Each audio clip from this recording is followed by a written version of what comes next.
berteriak, ampun Kak, ampun Kak. Sidang kasus pembunuhan berencana antar keluarga sepupu sekali digelar perdana di Pengadilan Negeri Tarakan. Korban Arya Gading Ramadan 17 tahun menjadi korban pembunuhan oleh sepupu satu kalinya, Edi Guntur 24 tahun secara sadis dan keji.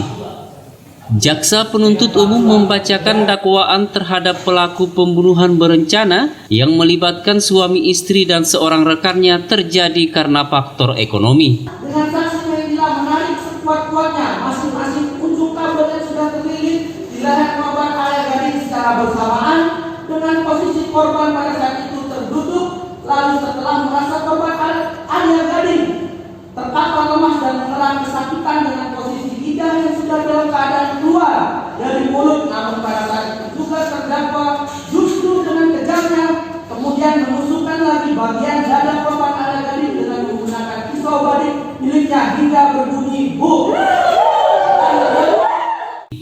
Jaksa menyebutkan pelaku menghabisi nyawa korban menggunakan tali dengan cara diikat di leher korban, kemudian ditarik oleh pelaku bersama rekannya, kemudian menikam korban tepat di dada menggunakan sebilah pisau. Mendengar kronologis kejadian, keluarga korban histeris dan tak kuasa menahan tangis. Ayah korban mengaku tidak menyangka jika pelaku utama pembunuhan anaknya merupakan keponakannya sendiri.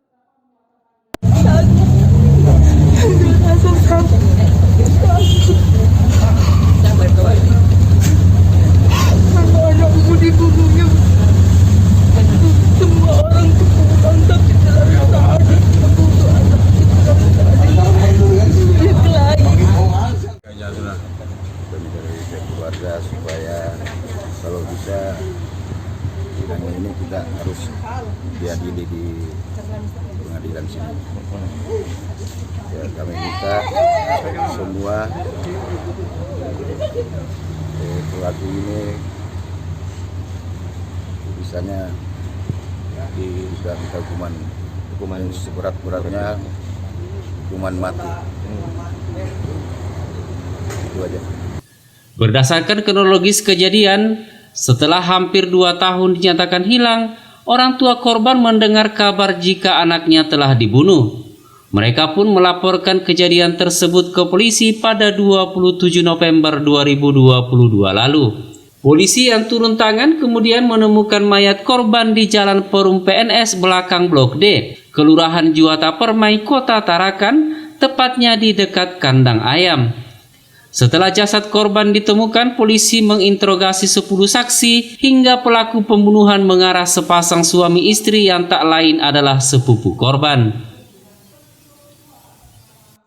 Sementara itu, kuasa hukum terdakwa Nunung Tri Sulistiawati mengatakan baru saja menerima surat dakwaan.